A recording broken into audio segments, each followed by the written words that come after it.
morning sun shone through the kitchen window as Amanda Wilson flipped pancakes on the stove. The small town of Pinecrest was quiet, like most Tuesday mornings. Birds sang in the oak tree outside, and the smell of coffee filled the warm kitchen. "Kyle, breakfast in 5 minutes," she called out the back door.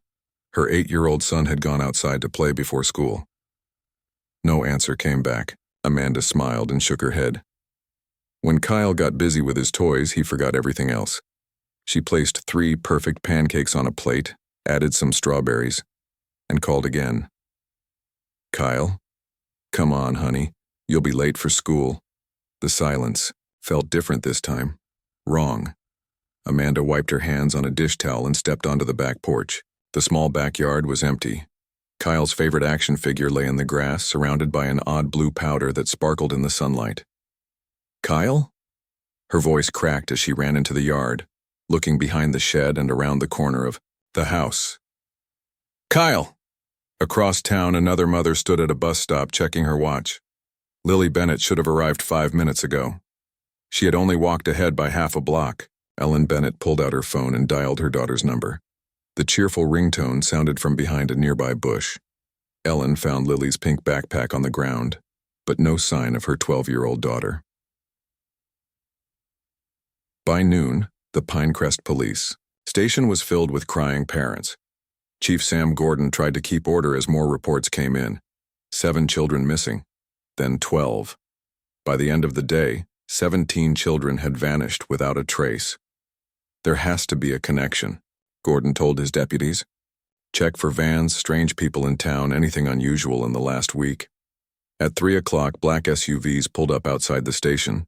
Men and women in dark suits walked in, showing FBI badges.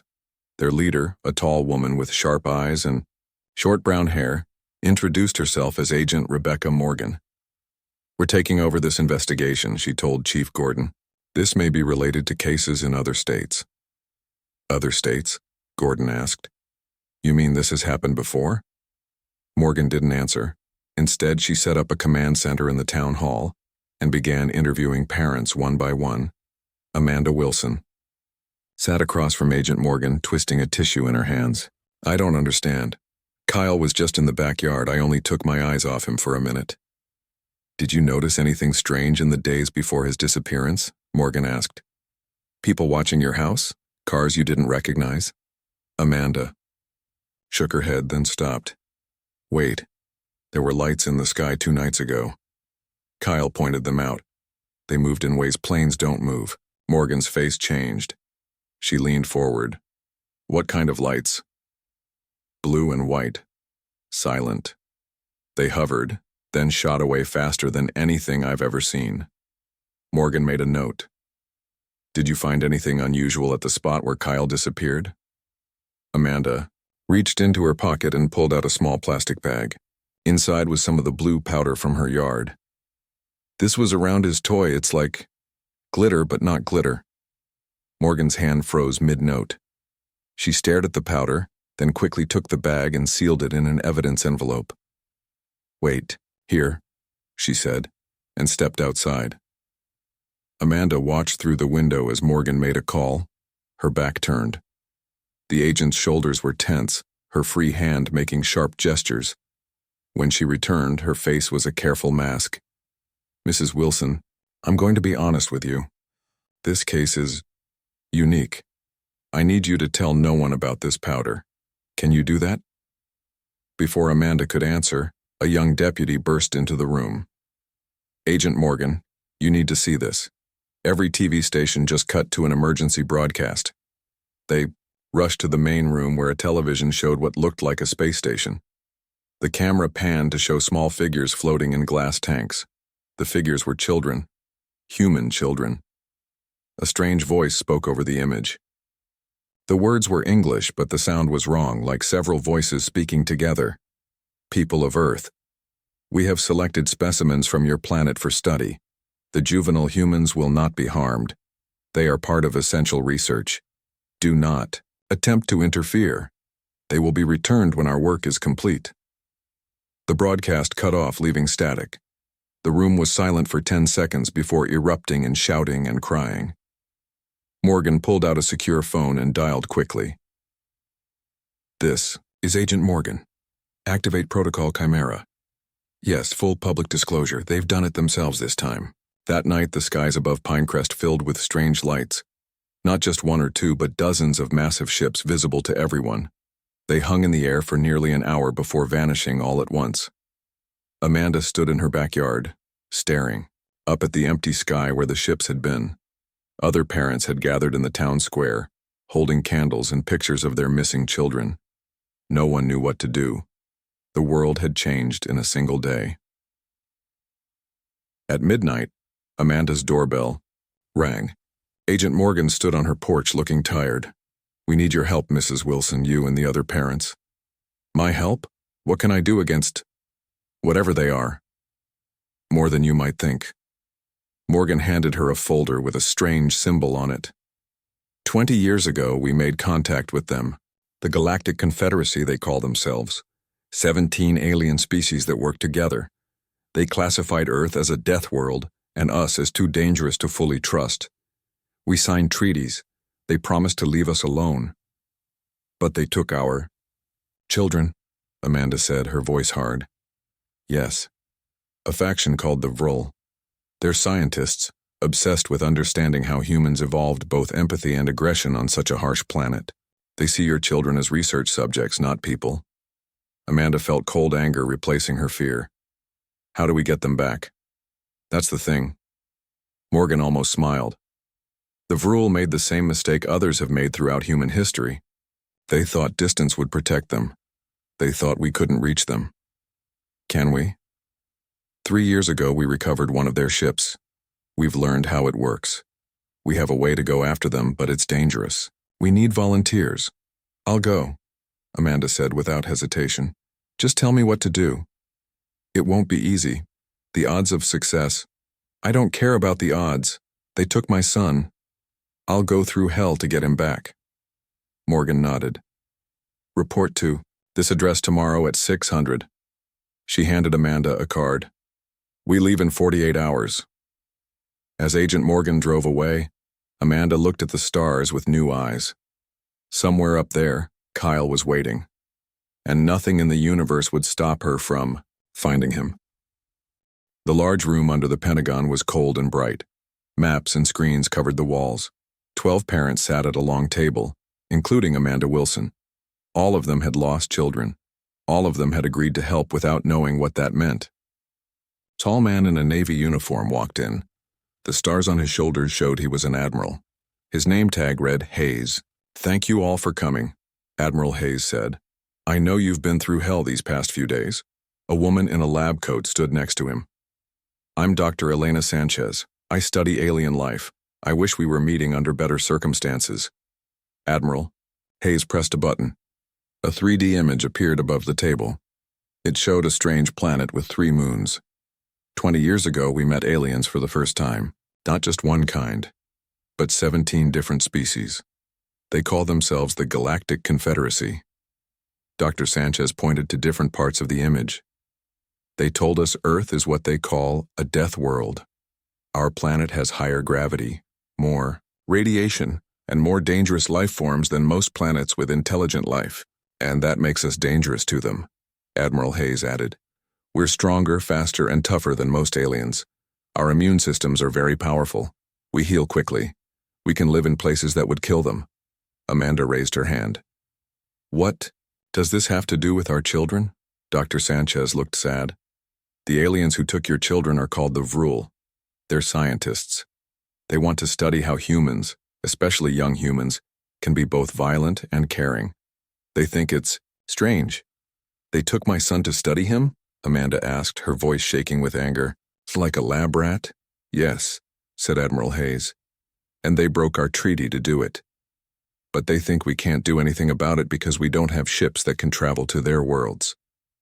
Daniel Bennett, Lily's father, stood up. But we do have a ship, don't we? That's why we're here. Agent Morgan, who had been standing quietly in the corner, stepped forward. 3 years ago, a small alien ship crashed in the desert. We've been studying it. We learned how it works. Can it take us to our children? asked Ellen Bennett, gripping her husband's hand. Yes, Morgan said. But it's a very dangerous mission. The ship is small. It can only carry 12 people. And, if you go, you'll be breaking the treaty too. The aliens might see it as an act of war. They started this war, said Amanda firmly. We're just fighting back. Admiral Hayes nodded. That's why we asked for volunteers. This isn't an official military mission. If you're caught, the government will deny knowing about this. I don't care about politics, Daniel said. I care about my daughter. One by one, the parents agreed. They would go to space, into danger, to find their children. What skills do you have? Dr. Sanchez asked the group. We need people who can learn quickly. Amanda raised her hand. I teach high school science, chemistry, and physics. I'm a nurse, said Ellen Bennett. Construction foreman, Daniel added. I can build or fix almost anything. Other parents spoke up. One was a computer programmer, another fixed cars. One had been in the Marines before becoming a teacher. Good, said Admiral Hayes. You leave in 2 days. Until then, you train. You need to learn how the ship works, how to use alien technology, and how to fight if you have to. The next 2 days were hard. The parents practiced in flight simulators based on the alien ship. They learned about Vril technology from Dr. Sanchez. Agent Morgan taught them basic fighting moves that would work against alien bodies. The nights were worse. Amanda lay in bed at the military base looking at pictures of Kyle on her phone. She wondered if he was scared, if he was hurt. She wondered if she would ever see him again. On the second night, Dr. Sanchez came to her room. You should try to sleep, the doctor said. Tomorrow will be hard.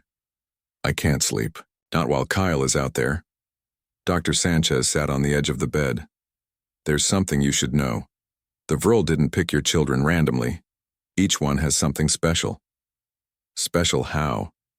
Kyle's test scores are very high. His immune system is stronger than normal. He heals quickly. Dr. Sanchez looked at her hands. All the children have similar traits. The Vril chose them carefully. Amanda felt cold. They've been watching our children? For how long? We don't know. But it's why this mission is so important. If the Vril learn what they want from your children, they might take more. Morning came too soon. The parents put on strange suits that would protect them in space. They carried weapons that Dr. Sanchez promised would work against the Vril. 4 military people joined them. Commander Ryan Foster, who had been on alien ships before. Dr. Olivia Chen, who understood alien technology. And 2 soldiers named Sam Dixon and Maria Rodriguez. The ship was smaller than Amanda expected. It was shaped like a teardrop and shone like metal but felt like warm plastic. Inside, the controls glowed with blue and green lights. This is really happening, Ellen Bennett whispered as they strapped into their seats. We're going to space. Commander Foster took the pilot's seat. The journey will take 5 days. The ship knows where we're going. A research station orbiting a planet called Karash Prime. How do we know that's where our children are? Daniel asked. Agent Morgan, who had come to see them off, handed Commander Foster a datapad. We received this message 1 hour ago. It's from the Pelchny ambassador, one of the alien species who doesn't agree with what the Vril are doing. Commander Foster read it and nodded. He's helping us. He says the children are at Karash Prime and we should go quietly. As the ship prepared to leave Earth, Admiral Hayes spoke to them through a screen. Remember your training, stay together, find the children and get out. Don't try to fight more than you have to. The metal doors above them opened. Stars shone in the darkness. Bring them home, Admiral Hayes said. The ship rose silently into the night sky. As Earth grew smaller below them, Amanda touched the small picture of Kyle she had taped to her wrist. We're coming, she whispered. Hold on, baby. We're coming. Space felt strange. Amanda floated in her seat as the ship moved faster than light. Her stomach felt funny and her head hurt. The others looked just as sick. The first day's the worst, Commander Foster said. Your body isn't made for this kind of travel. Try to sleep if you can. Amanda tried, but her dreams were full of Kyle calling for her. She would wake up reaching for him, only to find empty air. On the third day, Dr. Chen taught them more about the aliens they would face. The Vrul have 4 arms and very long fingers, she said, showing pictures on a screen. They're taller than humans, but weaker. Their skin is like rubber. They don't like to fight, they prefer to use technology. How do we beat them? Asked Daniel Bennett. They breathe different air than we do. Their lungs can't handle our oxygen levels, and they're used to less gravity. That gives us advantages. Sam Dixon, the ex-Marine, showed them how to use the weapons they brought. They looked like normal guns but fired energy instead of bullets. Aim for the middle of their chest, he said. That's where their hearts are. Don't kill unless you have to. We want to rescue the kids, not start a war. On the 4th day, they got their first look at an alien ship. It appeared suddenly in front of them, much bigger than their small vessel. Nobody move, Commander Foster whispered. It's a patrol ship. They're scanning us. Strange lights passed over their ship. The computer made a noise. They're asking who we are, Dr. Chen said, checking the screen. I'm sending the fake ID we prepared. Tense minutes passed. Amanda held her breath. They're asking for visual contact, Commander Foster said. They want to see us, Dr. Chen typed quickly. I'm sending corrupted data. It happens all the time in deep space. They might buy it. The alien ship sent another message. Dr. Chen read it and smiled.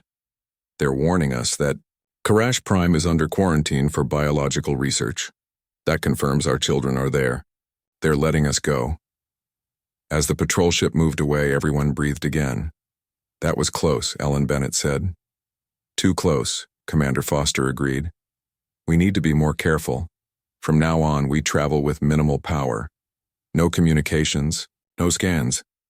The final day of travel was the hardest. They could see Karash Prime through the ship's windows, a green planet with rings around it. In orbit was a metal structure that looked like a spider with many legs. That's the research station, Dr. Chen said. According to the data from the Pelchny ambassador, our children are in the central section. How do we get in? Amanda asked. Commander, Foster pointed to a small opening on one side of the station. Service entrance. The Vrul don't expect anyone to come through there. We'll need spacesuits. The suits were tight and heavy. Amanda struggled to move as they practiced using them. Remember, Maria Rodriguez said, the station has less gravity than Earth. You'll jump higher and move faster than you expect. Be careful. They approached the station slowly, hiding behind one of the planet's rings to avoid detection. Their ship was small enough to dock at the service entrance without being noticed. The airlock door opened with a hiss. Amanda stepped into the alien station, feeling light in the lower gravity. Each step made her float a little. The air in her suit tasted like metal. Stay together, Commander Foster whispered through the radio. 3 teams, just like we planned. Team 1 goes to the control room. Team 2 looks for the children. Team 3 secures our escape route. Amanda was on Team 2 with Daniel Bennett, Ellen Bennett, and Dr. Chen. They moved through narrow tunnels with strange glowing walls. The children should be 2 levels down, Dr. Chen said, checking a small device. I'm picking up human life signs. They found a vertical tube that went down. One by one, they floated down it, using handholds on the walls. The lower level was darker. Strange sounds echoed through the halls, high-pitched voices speaking in an alien language. Vrul scientists, Dr. Chen whispered. They're nearby. We need to hurry.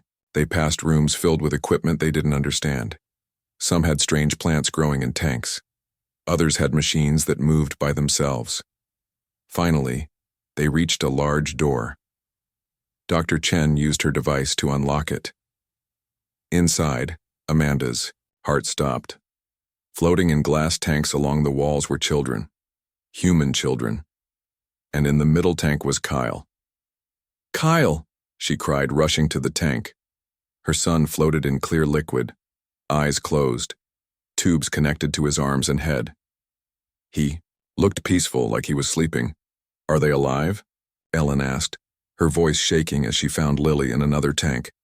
Dr. Chen checked her device. Yes, they're in some kind of sleep state. Their brains are active, but their bodies are suspended. How do we get them out? Daniel asked. Dr. Chen moved to a control panel. I think this controls the tanks. Give me a minute to figure it out. Suddenly, alarms blared. Red lights flashed in the ceiling. They know we're here, Dr. Chen said, working faster. We don't have much time. The door they had come through sealed shut.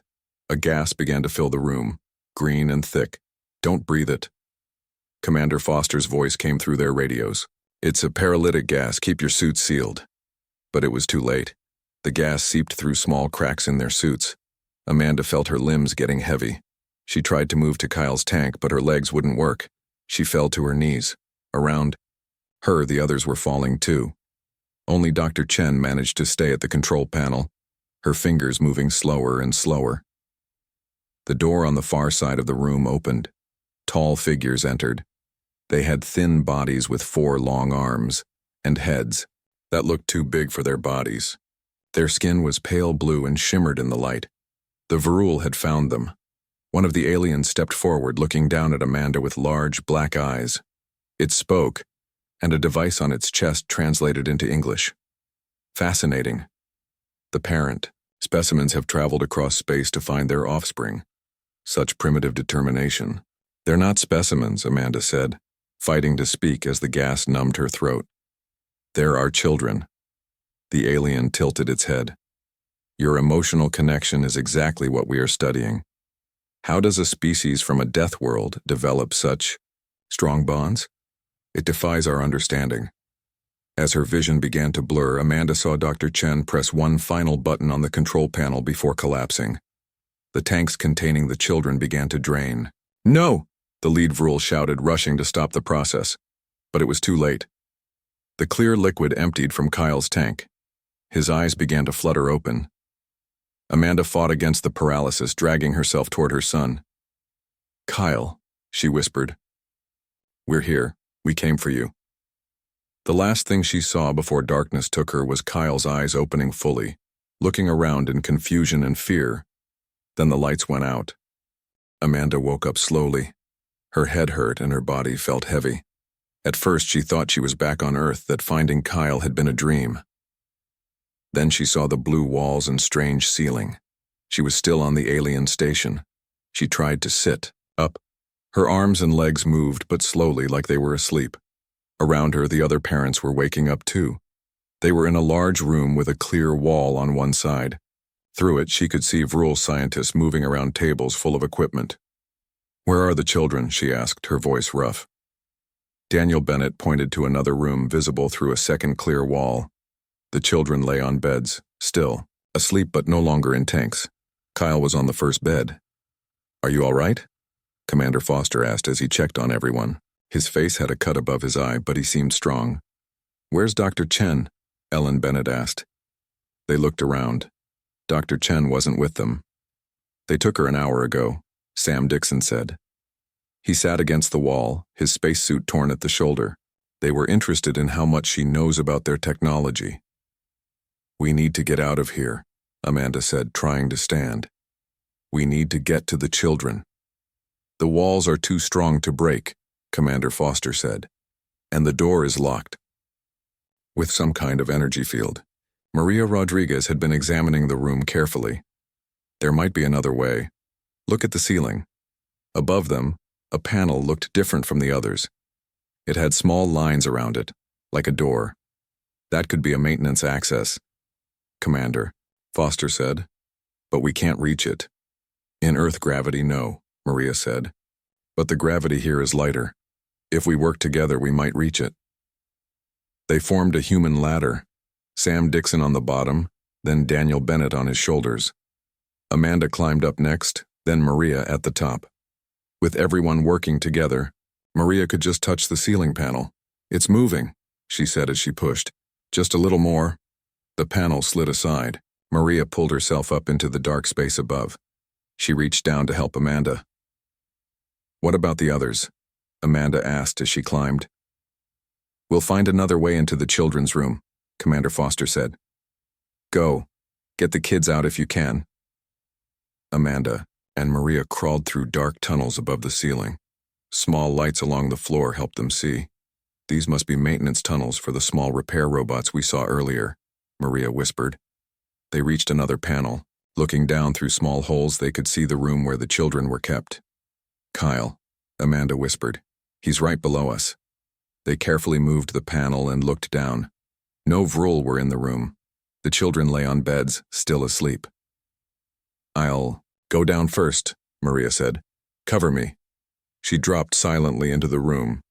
Amanda followed, landing harder than she meant to in the low gravity. She bounced and almost fell. Careful, Maria warned. We need to wake them and find a way out. Amanda rushed to Kyle's bed. Kyle, it's Mom. Wake up, honey. Kyle's eyes fluttered. He looked confused, then focused on her face. Mom, is this real? I had weird dreams.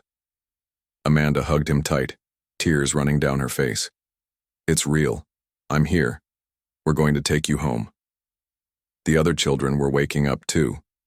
Lily Bennett sat up looking scared until Maria explained who they were. Where are we? A boy asked. This isn't Earth. We're on a space station, Amanda said. Bad aliens took you, good humans came to get you.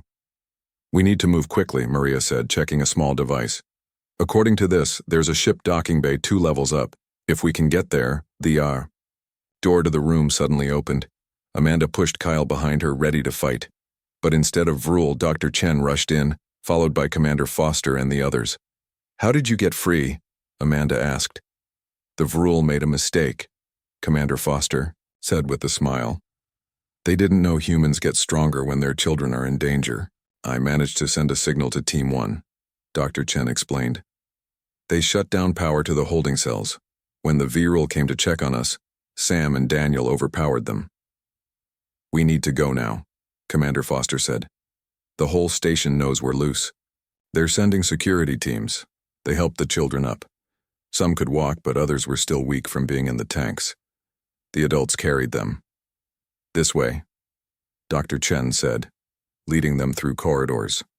The docking bay is just ahead. They turned a corner and stopped. 5 Vrul blocked their path. They held weapons that glowed with green energy. You cannot leave, said the lead Vrul. The research is too important. Your research is over, Commander Foster said. We're taking our children home. Then you will die here, the Vrul said. Your primitive determination is impressive but futile. Before anyone could move, the station shook violently. Alarms blared. The lights flickered. What was that? Amanda asked, holding Kyle tightly. Dr. Chen checked her device and looked surprised. It's another ship, a big one. It just came out of faster-than-light travel right next to the station. The Vrul seemed confused. They spoke quickly to each other in their own language. The station's speakers activated. A deep, human voice spoke. Attention, Vrul Research Station. This is Admiral Hayes of the Earth Defense Fleet. You are holding human children against interstellar law. Surrender them immediately or face the consequences. Earth Defense Fleet? Daniel Bennett whispered. We don't have a fleet. Commander Foster smiled. They don't know that. The Vrul looked at each other. Their weapons lowered slightly. The Admiral doesn't bluff, Commander Foster told them. Surrender now. Another voice came through the speakers. This one alien, but translated to English. This is Ambassador Pelchny. The Confederacy Council has been informed of your illegal activities. Stand down immediately. The lead Vrul put down its weapon. This research was sanctioned by the Vrul Science Directorate.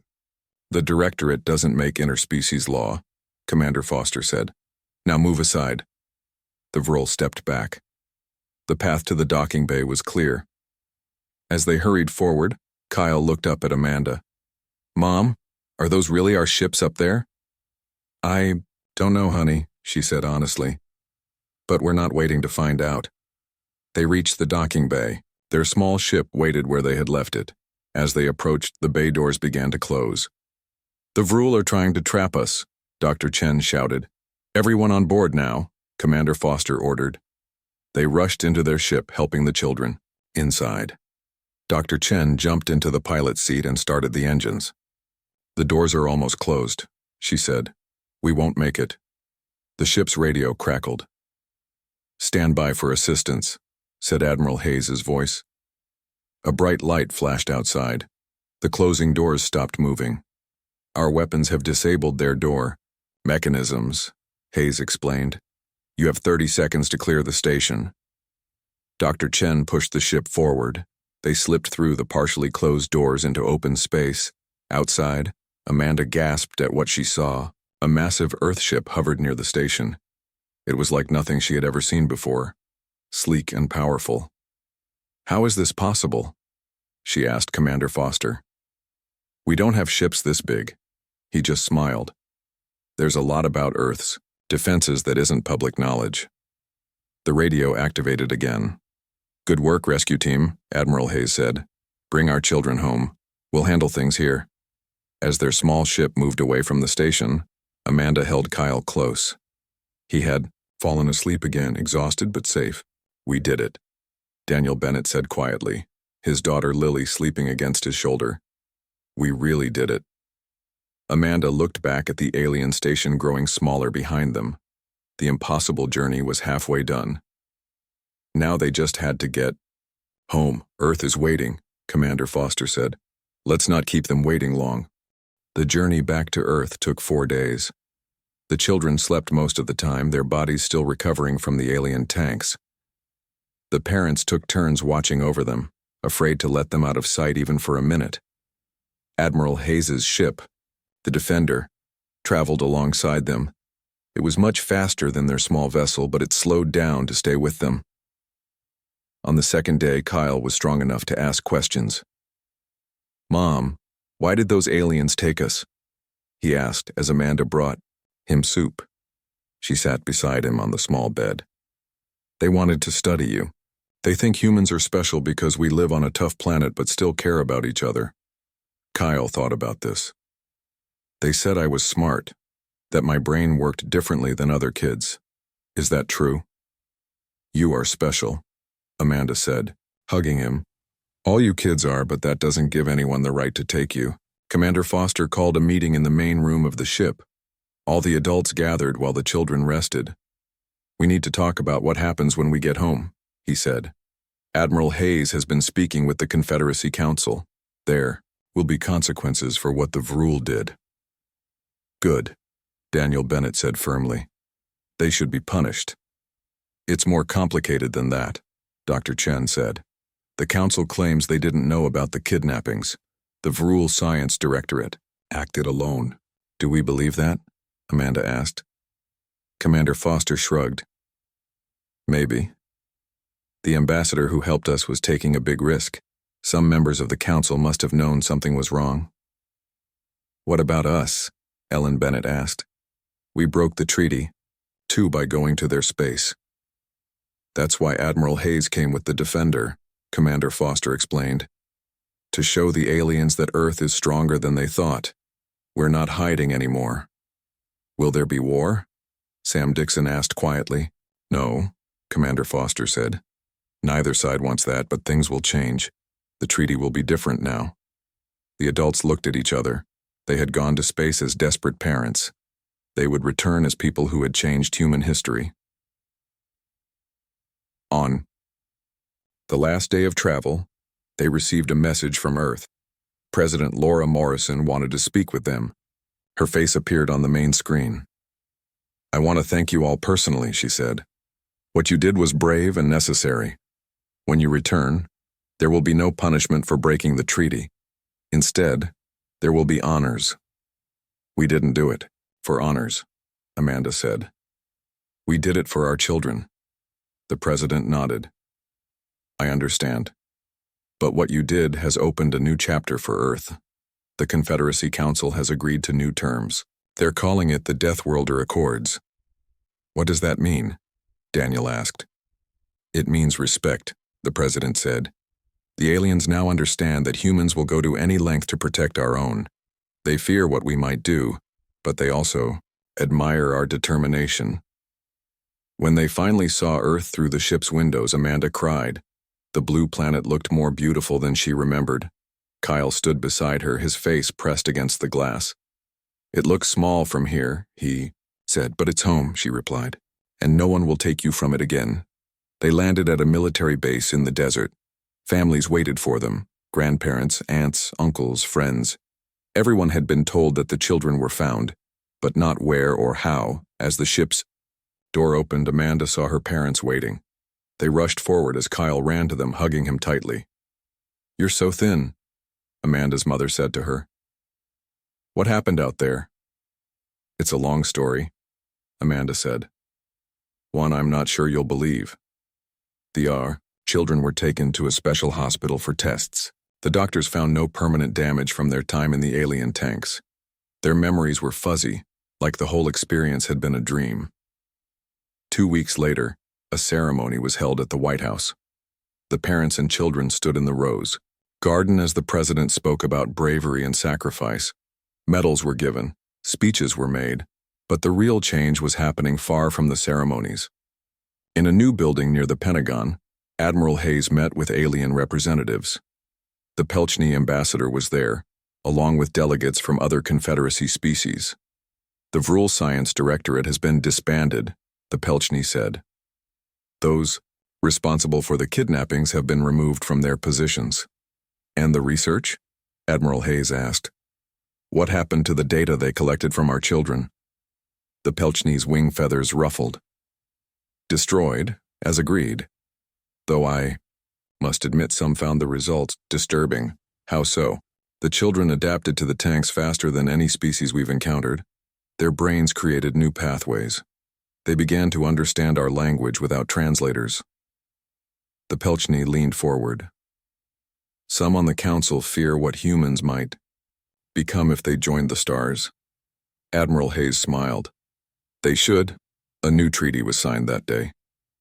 Earth would receive technology that had been withheld before: faster ships, better medicines, clean energy. In return, humans would not seek revenge for the kidnappings. More importantly, Earth was no longer classified as a death world. Humans were recognized as full partners in the galaxy, their strength seen as an asset rather than a threat.